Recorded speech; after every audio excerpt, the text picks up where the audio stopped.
Merci pour l'invitation.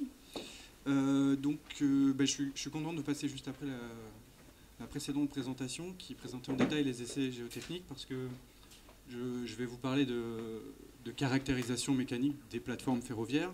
Il y a un peu de géotechnique dedans, mais il y a surtout beaucoup de géophysique et d'ondes sismiques de surface. L'idée du projet, c'était partait vraiment de la problématique de la qualité des mesures géotechniques qui peuvent être très pertinentes pour l'entretien le suivi, la maintenance et l'entretien des plateformes ferroviaires. Mais le problème du rendement, de l'interruption du trafic sur les voies ferrées, de l'accès aux voies dont tu as parlé tout à l'heure également, c'est une problématique très importante pour la SNCF. Donc l'utilisation au préalable ou en parallèle de méthodes géophysiques pour eux est très importante. Alors je vais vous parler de ce que sont les plateformes ferroviaires avec deux exemples de ce que nous on a en France, des lignes à grande vitesse, beaucoup plus récentes que les lignes classiques, qui ont des structures d'apparence simple, c'est un milieu qu'on peut considérer comme tabulaire, mais ça peut être fait soit en remblai, soit en déblai, dans des contextes urbains, dans des contextes ruraux. Enfin, c'est vraiment très variable. Et ce qui intéresse nos collègues de la SNCF, c'est lequel le bouton ? Voilà. C'est à la fois le sol, ce qu'ils appellent le sol support, et à la fois la structure de la plateforme. Ici, on a la plateforme ferroviaire, c'est ce qui est sous les rails, avec d'abord le ballast, et puis ensuite une sous-couche, une couche de forme, et le sol support, qui peut être le sol en place ou un sol à porter. Ça, c'est pour les lignes à grande vitesse. Donc c'est récent, et ça a été construit avec des normes assez strictes. Donc les épaisseurs de couches sont vraiment bien connues. Quand il s'agit des lignes classiques, des lignes plus anciennes, qui peuvent avoir près de 100 ans, on a du ballast, une couche dite intermédiaire, et le sol support qui est soit du sol naturel, soit du sol rapporté. Mais on a une transition qui est beaucoup plus progressive et qui est beaucoup plus floue, puisqu'elle n'a pas été, enfin, il y a moins de traces de sa construction. Donc la problématique de la SNCF, c'est la maintenance, le renouvellement de ces voies et leur accès. Donc les méthodes classiques qui sont utilisées, alors je vais peut-être dire des bêtises parce que je ne suis pas spécialiste du contexte ferroviaire, mais le nivellement, la topographie des voies est quelque chose d'important et qui peut être mesuré à grand rendement. Certains trains sont équipés de mesures à grand rendement, mais dès lors qu'il s'agit de faire de la géophysique, on est dans une structure qui est déjà 3D, avec des conditions limites très sévères. On a beaucoup d'hétérogénéité parce qu'une plateforme ferroviaire, c'est des caniveaux, c'est des câbles, c'est des infrastructures, des structures en béton avec des forts contrastes mécaniques, de propriétés électriques également. Donc développer de la géophysique sur ces structures-là, c'est pas si simple que ça. Et interpréter les données collectées sur ces structures-là, c'est pas simple non plus. Donc plutôt que d'être dans des contextes et des thèmes, je vais directement vous présenter aujourd'hui un cas d'étude qui a fait l'objet d'un projet depuis assez longtemps avec nos collègues de la SNCF, que j'ai oublié de citer au début, ça doit être le café. Amine Demayed, Joséphine Boisson et Serge Nebieridze, qui est à l'origine de ce projet-là, en collaboration avec nos collègues de l'école des ponts, Anh Minh Tang et Yoon Jun Kui pour la partie géotechnique et les essais en laboratoire. Et puis ces travaux se sont faits aussi beaucoup avec des doctorants de l'UMR Métis, ici à Sorbonne Université, Marine Dangeard, Sylvain Pasquet et Quentin Vital, qui nous ont beaucoup aidés sur le terrain, et l'encadrement de stagiaires de M2. Jusqu'à l'année dernière, on avait Robin, et puis on a eu Loris, Ibrahim et Katharina. Donc c'est des stagiaires de M2 qui petit à petit ont développé les méthodes sur les voies ferrées. Donc je vais vous en parler tout de suite avec ce contexte-là. C'est celui de la LGV Nord. Alors on est quelque part entre Paris au sud et Lille au nord, sur une portion de la voie, vous voyez, qui est assez courte, quelques centaines de mètres, qui est affectée, là, les petits tirets blancs et les taches blanches, c'est des zones de danse dite des rails. Alors la danse des rails, c'est au passage du train, les rails oscillent, et elles oscillent tellement que le ballast est expulsé. Donc des opérations de maintenance de bourrage, c'est comme ça que ça s'appelle, si je ne me trompe pas, On doit remettre du ballast très fréquemment. Et c'est un phénomène qu'ils ont observé trop régulièrement, c'est-à-dire qu'il y a besoin de trop d'opérations de maintenance, ce qui nécessite soit d'interrompre le trafic, soit de ralentir le passage des trains, et avait tendance à démarrer au nord et se propager au sud. Et il n'y avait aucune raison structurelle, aucune raison externe à ça. Donc ils ont décidé de déployer une grosse campagne de mesures géotechniques avec des mesures in situ et des mesures en laboratoire. Toute la panoplie des essais dont tu nous as parlé tout à l'heure, selon la norme GTR, si je ne me trompe pas, c'est ça. Voilà. Et donc il y a eu 8 sondages carottés, à la fois sur la piste, c'est le bord de la voie, sur la ligne à grande vitesse, c'est assez pratique d'y accéder parce qu'il y a une piste large, alors que sur les lignes classiques, là on a des conditions d'accès pour les sondeurs qui sont très très difficiles, et aussi au milieu des voies. Donc il y a 8 sondages. Évidemment, 7 sondages ont été concentrés dans la zone qui pose problème, et un sondage a été effectué dans une zone qui n'avait jamais été affectée par le problème. En plus de ces sondages carottés que je n'ai pas représentés ici, des sondages pénétrométriques ont été effectués, donc du pénétromètre dynamique. Et je vous en présente 2 en particulier. Un qui est dans vraiment la zone à problème, et un autre dans la zone dite saine. C'est comme ça que je vais m'exprimer à partir de maintenant. Avec, vous voyez, un profil de résistance de pointe qui montre une bonne corrélation avec les analyses des carottes, même si on n'a pas tout à fait les mêmes épaisseurs entre ce qu'on voit dans la courbe du pénétromètre et puis l'analyse visuelle des carottes, où a été clairement identifié entre 0 et 1 mètre la sous-couche et la couche de forme, les limons qui constituent le sol support, et puis la craie sous-jacente. C'est à peu près les mêmes observations pour la partie au sud, sauf que le sondage carotté n'a pas pu descendre plus profondément, c'est des choses qui arrivent. Mais on voit que l'interprétation du sondage pénétro montre des interfaces qui ne sont pas les mêmes que celles qu'on voit dans les carottes. Bon, mais ce n'est pas très grave pour moi, ça me paraît assez normal. Mais par contre, ce qu'ils n'ont pas détecté, c'est de variations dans les ordres de grandeur des résistances de pointe entre la zone saine et la zone perturbée.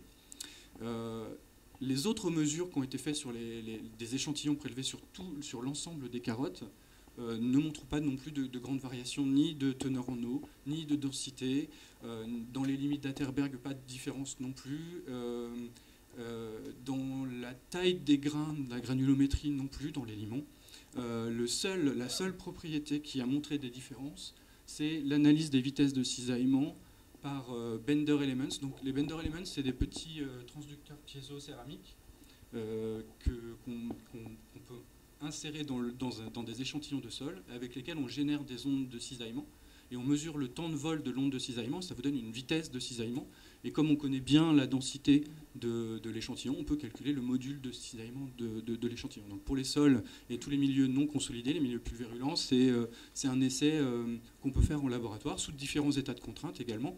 Donc ça, c'est en fait le postdoc de Amine Demayed, avec l'école des ponts et la SNCF, piloté par Serge Niberizé, dans l'idée d'utiliser ensuite la sismique. Et là, il se trouve que... Donc là, c'est deux points particuliers qui sont l'un dans la zone vraiment pas affectée et l'autre dans la zone perturbée.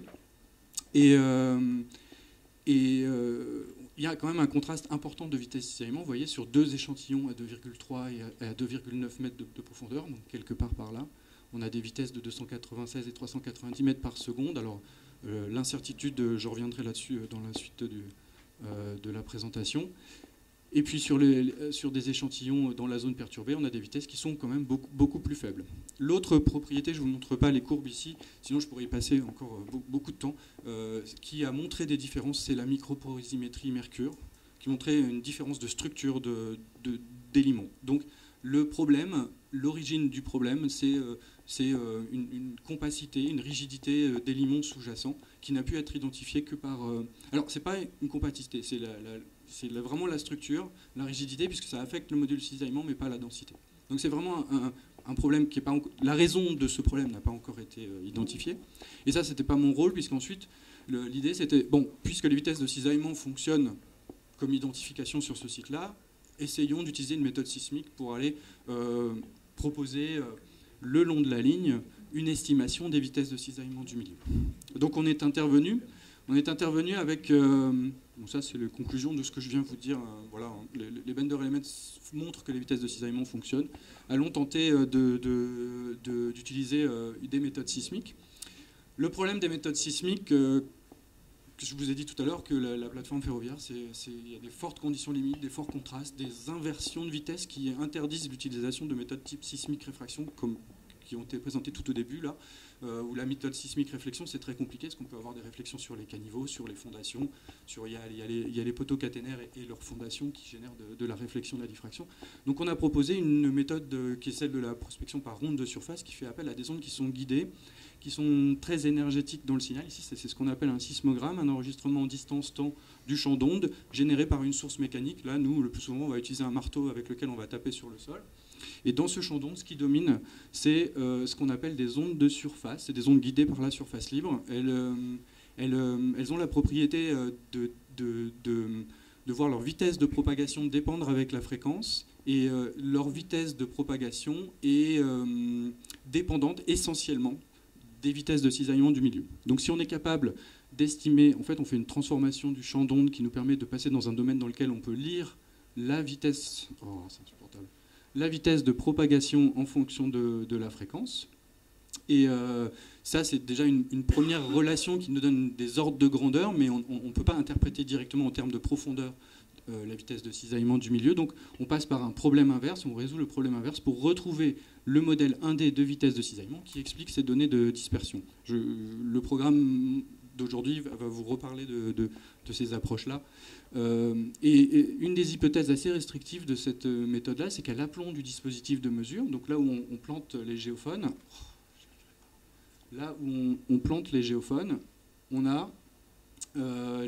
est obligé de faire l'hypothèse que le milieu est 1D. C'est vraiment tabulaire. Donc, nous, on est allé avec cette méthode-là en poche sur le terrain, en dimensionnant au préalable avec les a priori qu'on a sur la plateforme. C'est ça qui est vraiment intéressant de travailler sur des structures du génie civil, c'est qu'on a un fort a priori sur le milieu. Donc, on a dimensionné un dispositif. Donc, on a utilisé un petit marteau, une petite masse de 1 kg, des géophones et très très rapprochés sur des lignes qui font une vingtaine de mètres. On a utilisé 72 géophones très rapprochés sur des lignes de 18 mètres. Et à chaque fois, on est allé solliciter le milieu au début et à la fin de la ligne, et puis entre chaque géophone. Aujourd'hui, je vais vous présenter deux profils en particulier. Donc là, vous avez des numéros de profil, hein, P1, P2, P3. Alors, ce n'est pas dans le bon ordre, parce qu'on était intervenu évidemment d'abord dans la zone qui posait problème. Ensuite, on est intervenu dans la zone qui n'a jamais posé de problème. Et ensuite, on a comblé en fonction du temps de la mission, parce que les interventions, évidemment, sur les voies ferrées, c'est assez délicat. Il faut intervenir à des heures très précises, et on est en piste. On peut intervenir pendant le passage des trains, mais bon, ça demande une surveillance. Donc, on était contraint par le temps, mais on a quand même réussi à faire un profil assez long, en juxtaposant plusieurs profils, donc de 72 géophones. Donc, un profil de 72 géophones et un tir, ça ressemble à ça. Donc là, vous avez sur la gauche le tir qui a été fait au sud de la ligne de 72 géophones, et sur la droite, le tir qui a été fait au nord de la ligne de 72 géophones en vert, centré sur la zone qui pose problème. Ce qu'on voit dans ces sismogrammes, ici c'est la position du géophone, le temps et l'amplitude de déplacement particulière à la surface du sol, c'est une dominance d'un train d'onde guidé. On ne voit pas d'onde réfléchie et d'ondes réfractées comme sur un sismogramme qu'on ferait sur un sol naturel. On a vraiment quelque chose qui est très très guidé, et c'est ça qui domine le champ d'onde, en plus d'un fort niveau de bruit. Vous voyez que de tous ces petits événements là, par exemple ici, ça c'est ces petites paraboles. Ces petites paraboles, c'est le poteau caténaire qui est ici, qui oscille et qui génère du bruit. Donc tout ça, ça interdit, comme je disais tout à l'heure, des méthodes de pointer de temps d'arrivée. Mais par contre, dès lors qu'on a vu ces signaux-là, on était confiant sur le contenu énergétique. Et si on regarde le tir qui a été fait dans la zone Seine, donc ici au nord du profil, on voit exactement la même chose, et on voit d'autres genres de bruits comme ça. Ça, c'est du bruit du bruit électronique dont on voit la manifestation dans le domaine fréquentiel, lié au passage du courant électrique un peu partout autour des voies. On a aussi un bruit ambiant lié au fait qu'on est dans un contexte, on est sur une voie ferrée, il y a des trains qui sont passés ou qui vont passer, puis surtout il y avait une autoroute juste à côté. Donc tout ça, c'est ce qui a été intéressant aussi, c'est de voir le contraste en fait, de voir la différence dans les deux. Si on regarde que la partie qui va nous intéresser du signal, on voit déjà qu'il y a une forte différence de comportement du champ d'onde entre la zone perturbée et la zone saine. Donc comme je vous le disais tout à l'heure, pour estimer la dispersion des ondes de surface, on est censé faire une transformation du champ d'onde. Donc on prend ce champ d'onde et on le transpose dans le domaine fréquence ici en abscisse et vitesse de phase en ordonnée. Et donc là vous avez le champ d'onde, mais dans ce domaine-là, les maxima en noir, c'est les ondes guidées préférentiellement, majoritairement. On ne voit pas les ondes de volume, on ne voit pas les ondes P et les ondes de cisaillement, on voit surtout les ondes de surface. Ce qu'on fait pour valider l'hypothèse d'un milieu homogène à l'aplomb du dispositif de mesure, on va regarder le tir de gauche et le tir de droite, donc celui qui est d'un bout d'une ligne et celui qui est de l'autre côté, pour vérifier qu'on a une symétrie dans les images de dispersion qu'on a obtenues. Si c'est le cas, on peut aussi sommer les deux images de dispersion pour améliorer le rapport signal sur bruit et mieux définir les modes de propagation qu'on va lire et qu'on va extraire pour ensuite les inverser pour un modèle de vitesse de cisaillement. Donc ça, c'est très important parce que c'est déjà une première indication de l'hypothèse 1D dont on aura besoin pour inverser la donnée. Si on fait la même opération donc, sur la partie saine de la voie, on observe le même type de dispersion, donc c'est multimodal, il y a plusieurs modes de propagation, il y en a beaucoup. Il y a aussi des ondes P guidées que je ne vais pas interpréter aujourd'hui et qui font l'objet de projets d'interprétation aussi pour avoir une information sur les propriétés en compression du milieu. Mais en tout cas, on a aussi beaucoup de signal et si on passe de l'un à l'autre, on voit déjà aussi qu'on a une variation dans le comportement de la dispersion des ondes de surface le long de la piste de cette LGV. Une fois qu'on a extrait les données, il faut bien évidemment de manière quantitative contrôler que ce que j'ai appelé le tir à gauche et le tir à droite et le tir sommé, c'est-à-dire quand on somme les deux, on a une mesure qui est reproductible, ce qui signifie que entre un premier géophone et le dernier, les ondes de surface sont affectées par un milieu 1D au regard des longueurs d'onde qui sont considérées. Et donc là, on voit qu'il y a une bonne reproductibilité. Donc je passe assez rapidement, mais ça, pour moi, c'est des contrôles hyper importants avant même de tenter de proposer une inversion et une quantification des résultats.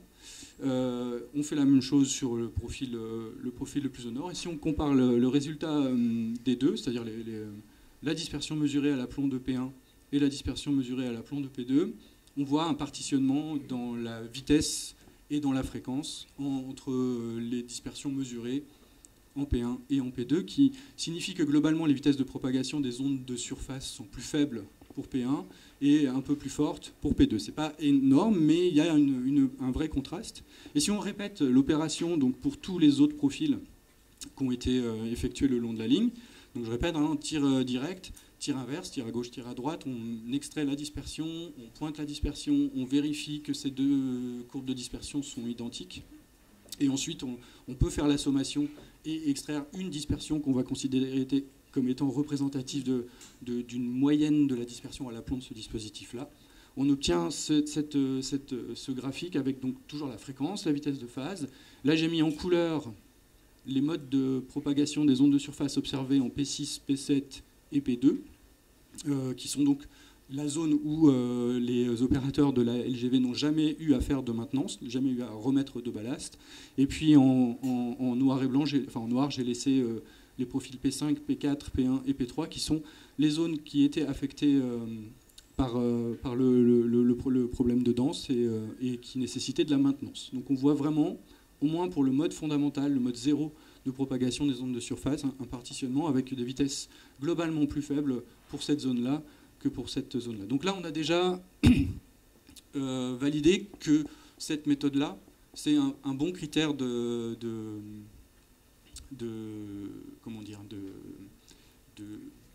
discrimination de la qualité des sols supports, mais bon, on est dans un cas très particulier.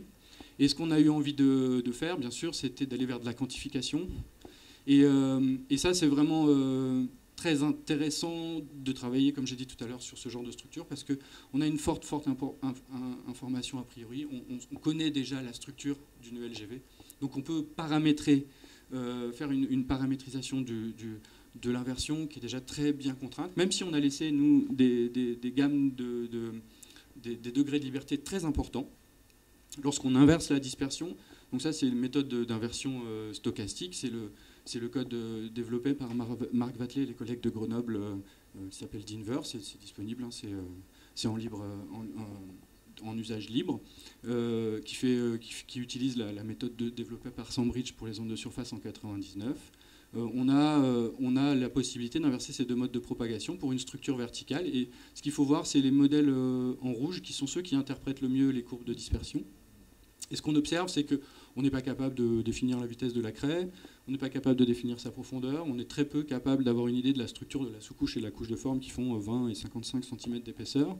Par contre, on a vraiment une idée de la vitesse dans les limons. Si on répète cette opération pour tous les profils que je vous ai montrés, on voit bien qu'on est capable d'extraire une vitesse dans les limons et qu'on image un contraste de vitesse entre la zone perturbée et la zone saine. Mais ce qui est intéressant aussi, c'est que malgré la paramétrisation avec de très gros degrés de liberté qu'on a laissé à l'inversion, on a aussi systématiquement des premières couches qui sont confinées dans une épaisseur de 0 à 80 cm. Ça veut dire que la forme des modes de propagation qu'on a mesurés, vu la qualité des données, on a la capacité de voir dans cette forme-là une information qu'on irait chercher à beaucoup plus haute fréquence naturellement. Donc il y a cette information que la sous-couche et la couche de forme offrent une inversion de vitesse. Donc ça, c'est pas ce qui est vraiment très intéressant pour la SNCF. En fait, ce qui est intéressant, c'est la corrélation qu'on va pouvoir faire entre ce qui est l'origine du problème. Là, j'ai représenté uniquement le paramètre vitesse et épaisseur de la couche de limon, qui montre, ça c'est en fait la fonction coût représentée que dans le domaine vitesse et épaisseur de la couche de limon. Et ce qu'on observe, c'est que les zones rouges sont celles où on a une bonne interprétation des données, et les autres sont celles où on a une moins bonne interprétation des données. Ces fonctions coût disent que la vitesse est à peu près bien estimée. Par contre, l'épaisseur, enfin la vitesse est bien estimée, mais l'épaisseur ne l'est pas ou peu. Mais là, on a quand même aussi une idée de comment on peut quantifier des incertitudes a posteriori. Si on passe dans un formalisme probabiliste de ce genre d'inversion, on va pouvoir proposer des estimations en termes de probabilité. Et si on est capable, à terme, d'injecter des informations a priori provenant de sondages géotechniques, de sondages carottés, d'essais in situ ou d'essais en laboratoire, on va vraiment pouvoir voir comment l'incertitude qu'on peut avoir sur ces essais in situ se transporte via l'inversion géophysique dans les résultats qu'on propose en combinant vraiment les deux données. Donc là, on a deux études qui sont vraiment juxtaposées, et l'idée vraiment, ce serait de pouvoir travailler en combinant les deux. Et je pense qu'avec une analyse un peu plus statistique des données géotechniques au même endroit, c'est ce genre de projet-là qui permettrait de mieux combiner en tout cas ce type de données avec des données géophysiques. Donc voilà, les premières conclusions, c'est qu'on a un critère de discrimination de l'état du limon, du sol support. On a montré son applicabilité, mais sur une ELGV, quelque chose de bien contraint. On s'est posé la question de la mettre en œuvre sur les lignes classiques. Je vous invite quand la présentation sera en ligne, je laisserai les exemples de ce qu'on a fait sur les lignes classiques, qui montrent qu'on peut discriminer les vitesses de phase en fonction de la fréquence, mais qu'on n'est pas dans la mesure de quantifier, parce que là, on n'a pas l'information a priori nécessaire sur la structure. Sans sondage géotechnique, sans a priori très fort, la géophysique est incapable de rien.